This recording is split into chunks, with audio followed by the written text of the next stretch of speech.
outra participação aqui, a Solange Tomás, ela diz o seguinte: bom dia, graça e paz a todos vocês. Amo esse programa. Eu sou de Igarapava, interior de São Paulo, e passei por uma situação de traição com o meu ex-marido. E eu até escrevi que o havia perdoado. Hoje, separados, de início eu fiquei indiferente e a mulher dele, com quem ele me traiu, me fez muito mal, pois várias vezes coloca minha filha contra mim, pois ela passa as férias com eles. Muitas vezes passo as férias inteiras sem falar com ela. E isso me trouxe muita raiva.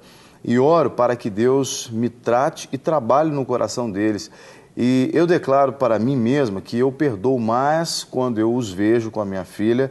E as provocações que ela faz, eu penso em fazer coisas como proibi-los de pegá-la nas férias e coisas parecidas. Mas eu penso que isso pioraria, porque minha filha ama muito o pai. Hoje eu sou muito bem casada, novamente, amo mais ainda o meu novo marido, ele é maravilhoso, mas essa situação o deixa chateado.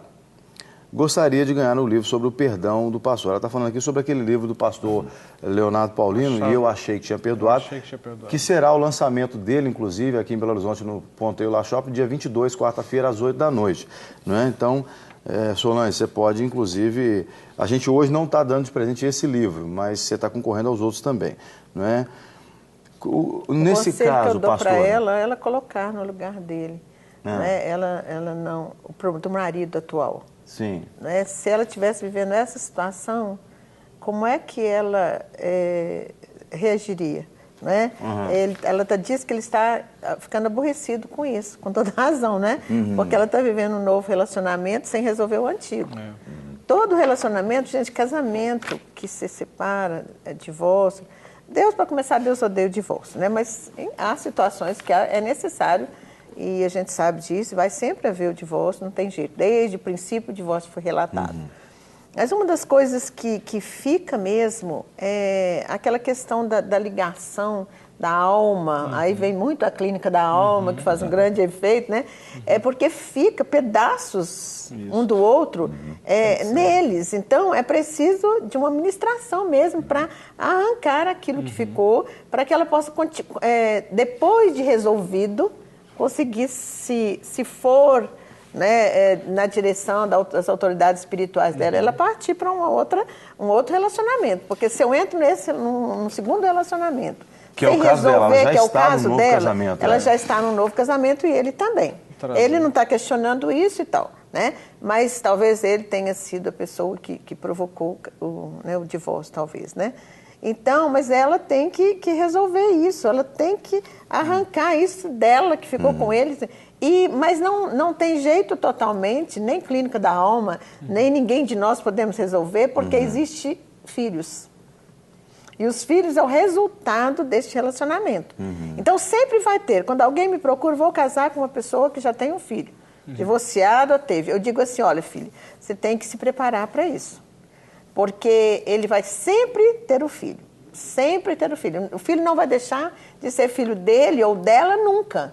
Então, é preciso trabalhar isso, a alma, né? Para que ela possa conseguir fazer algo que ela possa viver isso, né? E, às vezes, a pessoa não consegue, carrega essas doenças. Aí fica doença, porque tudo que eu vivo todos os dias é como se eu tivesse um sapato que estivesse me apertando todos os dias, eu calço de novo. Isso pode até provocar um câncer, porque vai colocando uma ferida ali que pode se tornar incurável. Então, é preciso que seja tratado. Eu não sei se ela é cristã, mas ela deve procurar alguém que a ajude para que ela tente ser feliz com essa outra pessoa. Porque se ela não fizer isso, ela vai acabar com o segundo casamento também. A impressão não estou dizendo que é o caso dessa pessoa, da Solange, mas a impressão que a gente tem em situações parecidas com essa é que a pessoa não queria ter terminado aquele relacionamento, né? E entrou num outro relacionamento como uma fuga, mas fica com a cabeça lá no outro. O certo teria ter sido brigado por aquele outro relacionamento, lutado por ele. Pastor Jean, a teimosia que eu falei. Todo mundo tem que ler o Salmo 81, eu aconselho para vocês lerem, viu, mulheres e homens também. Me peça aqui o Salmo 81, deixa eu ver o Salmo 81 aqui. Porque ele é tão claro que Deus, quando nós empacamos, Ele nos deixa. Deixa você dar as trombadas que você quiser. Faz as tuas escolhas. Mas se eu ouvir, Ele vai então o quê? Me abençoar, vai afastar. Deixa eu ler o Salmo 81, porque ele não é muito grande, eu vou ler. Ele é pequeno, mas vale a pena a gente ler o vale. Salmo 81, que a pastora falou tanto nele, talvez você em casa aí, ou você está no hospital, quem sabe, ou num presídio, não está com a Bíblia à mão. Nós vamos ler o Salmo 81, que a pastora fez o devocional na semana passada, e Deus ministrou o coração dela. Exultei a Deus, nossa fortaleza. Perdão, exultai a Deus, nossa fortaleza. Jubilai ao Deus de Jacó. Tomai um salmo e trazei junto o tamborim, a harpa suave e o saltério. Tocai a trombeta na lua nova, no tempo apontado da nossa solenidade, porque isto era um estatuto para Israel e uma lei do Deus de Jacó. Ordenou-o em José por testemunho, quando saíra pela terra do Egito, onde ouvi uma língua que não entendia. Tirei de seus ombros a carga, suas mãos foram livres dos cestos. Clamaste na angústia e te livrei. Respondi-te no lugar oculto dos trovões, provei-te nas águas de Meribá. Ouve, povo meu, e eu te atestarei. Ah, Israel, se me ouvires, aí você pode colocar o seu nome aqui no lugar de Israel, né? Ah, Israel, se me ouvires, não haverá entre ti Deus alheio, nem prostrarás ante um Deus estranho. Eu sou o Senhor teu Deus, que te tirei da terra do Egito. Abre bem a tua boca e te encherei. Mas o meu povo não quis ouvir a minha voz, e Israel não me quis. Portanto, eu os entreguei aos desejos dos seus corações e andaram nos seus próprios conselhos. Oh, se o meu povo me tivesse ouvido, se Israel andasse nos meus caminhos, em breve abateria os seus inimigos e viraria a minha mão contra os seus adversários. Os que odeiam o Senhor ter-se-lhe-iam sujeitado e o seu tempo seria eterno. E o sustentaria com trigo mais fino e o fartaria com mel saído da rocha. Glória a Deus. Esse é o Salmo 81, cuidado de Deus. Se ouvisse, né? Porque a gente fica teimoso. Eu me identifiquei muito nisso. Há algumas causas que eu fico muito teimosa. Eu me identifiquei bem.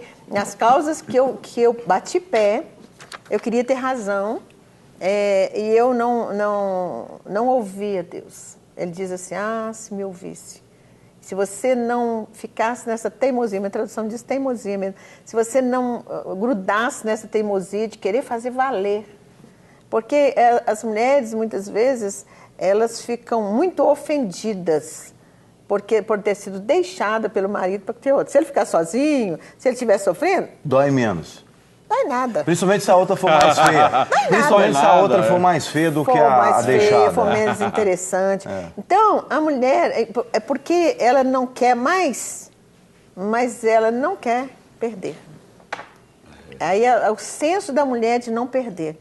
Então, ela vem e traz todo esse peso. Não tem que ser. Gente, deixa de teimosia, deixa Deus agir. Olha, ele tem outro hoje, ele está cuidando bem dos seus filhos, glória a Deus, ela cuida também, ela ama seus filhos. Não deve ser assim, viu, gente? Aqui não estou fazendo apologia. Fazendo apologia à separação, de jeito nenhum. Mas se aconteceu, se é real hoje, então eu sempre falo que a gente tem que então trabalhar para encontrar o nosso meio de não adoecer e viver essa situação. É isso que nós temos que fazer e não ficar teimosa, empacar. Se eu empaco, eu vou fazer todo mundo sofrer, porque eu vou sofrer, eu vou fazer as pessoas que estão comigo sofrer e os outros também vão sofrer, com certeza. Então, eu tenho que vigiar para sair dessa teimosia. E o que acontece ali? O que ele disse? Ele ia derrotar os inimigos para sempre, minha irmã. Você que está aí, Deus vai derrotar para sempre. Olha, presta atenção nessa palavra. E sabe o que vai acontecer com você? Você vai, então, comer a farinha a farinha mais fina que existe e vai beber do mel que desce da rocha. Jesus quer fazer isso no seu casamento, Jesus quer fazer isso na sua vida, sabe? Você não tem que ficar sofrendo, você não tem que agarrar o pé. Filho, coloque nas mãos de Deus. Quando eu coloco nas mãos de Deus, Ele vai fazer o melhor. E às vezes nós ficamos querendo impedir só porque nós não queremos perder. Perder também faz parte da vida, minha querida. Verdade. Tá bom? É verdade. E você que está em casa, olha, certamente está se identificando com tantas situações, né, que a gente citou aqui. A pastora enfatizou bastante uma palavra-chave aqui sobre a questão da teimosia. Não é? Nesse primeiro dia em que nós estamos falando sobre as mazelas das mulheres, os conflitos femininos, né? Teimosia foi uma palavra bastante recorrente aqui. Talvez você possa estar pensando assim, mas eu não me acho assim, né? A gente nunca se acha mesmo. Vale a pena a gente fazer um levantamento à nossa volta, né? A pastora aqui como mulher deu o seu testemunho falando, né, como que Deus puxou a orelha dela ali num certo sentido, dizendo, né, deixa de ser teimosa, não faz do seu jeito, etc. e tal. Isso vale para os homens também, é óbvio, porque tem muito homem também que é cabeçudo, né? Até eu queria aproveitar e fazer uma pergunta para a pastora. Fique à vontade. Pastora, por causa dessa teimosia, a senhora acha que a mulher tem um senso muito mais vingativo do que o homem? Porque ela não quer perder? Tem. Infelizmente tem. Eu sou mulher, mas tem, né? Vou fazer o quê, né?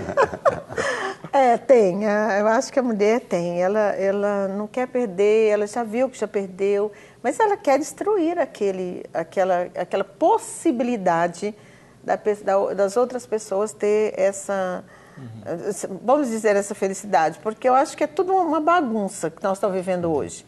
Mas naquilo que nós podemos buscar, fazer melhor, melhorar. Gente, para que eu vou dificultar? Para que eu vou ficar teimosa? Para que eu vou empacar, gente? Sabe? Foi tão forte isso, porque eu também já morei no interior e às vezes eu ia fazer algumas coisas, algum trabalho num jumento, né? E era jumento, chamava burro do Tibete, a mulinha lá. E, gente, a hora que ele empacava, nada desse mundo fazia aquele burro empacar, andar. E tinha que chamar meu tio para tirar o burrinho dali. Com ninguém. É a mula de Balaão. Então, assim, para que você vai ser assim? Agora, pastora, a senhora já é uma pessoa que está já na melhor idade, né? Sim. A senhora já está aí, a senhora 65 é sexagenária. anos. 65. 65, fiz esse mês. Mas a senhora está muito bonita para 65, viu? Obrigada. Muito bem cuidada. Esse é o Senhor, viu, filho? Pois é. Então, a senhora acha que os anos de experiência fazem toda a diferença nesse caso? Porque a senhora classificaria alguma faixa etária da grande maioria das mulheres que buscam ajuda lá no Ministério Mulheres em Ação da Lagoinha, uma faixa etária para a gente medir aqui, mais ou menos, onde que se dá, ou em que faixa etária que se dá mais esses conflitos, essa teimosia tanto que a senhora citou aí? Olha, se eu te falar que dá desde as solteiras que estão namorando, mas a maioria delas na faixa, assim, né, acima dos 30, que já casou, que já experimentaram, já tentaram de tudo, porque quando chega pra gente, já tentaram de tudo. De tudo. Nós somos os últimos lá que elas vão procurar, né? E, então, eu acho que é nessa faixa de idade. Agora, as sexagenárias lá, né, depois dos 40, 50 anos também, existem muitos conflitos acrescentados a essas mulheres. Primeiro porque tem o climatério pré-menopausa, que judia demais da mulher. Minha querida, não endureça, não vá ao médico. Tem esse agravante, ajuda. Inclusive, né? É um agravante, assim, que eu falei, Deus permitiu que eu passasse tudo, acho que hoje, para eu poder compartilhar. Foi muito difícil, é muito difícil essa área, porque aí eu falo com elas assim, filha, você foi ao ginecologista? Fui. O que ele disse? Eu falei, não, disse que meus hormônios estão normais. Eu falei, filha, mas os hormônios vão ficar normais, mas você está no climatério pré-menopausa, precisa tratar.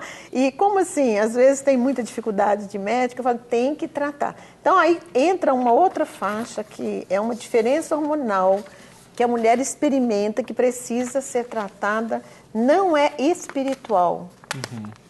Aí é físico. Inclusive, nós essa semana vamos falar sobre essa questão física também para as mulheres, para ajudar, fala sobre isso, por favor. Porque assim, eu lá a mulher chegou nessa idade, chora, conta que o marido está assim. Eu falo assim, filho, quantos anos você tem? Ah, como é que estão os exames médicos? Não, já fui no médico e falou que não é menopausa, não. Eu falei, pois eu quero te dizer que é, viu, filho?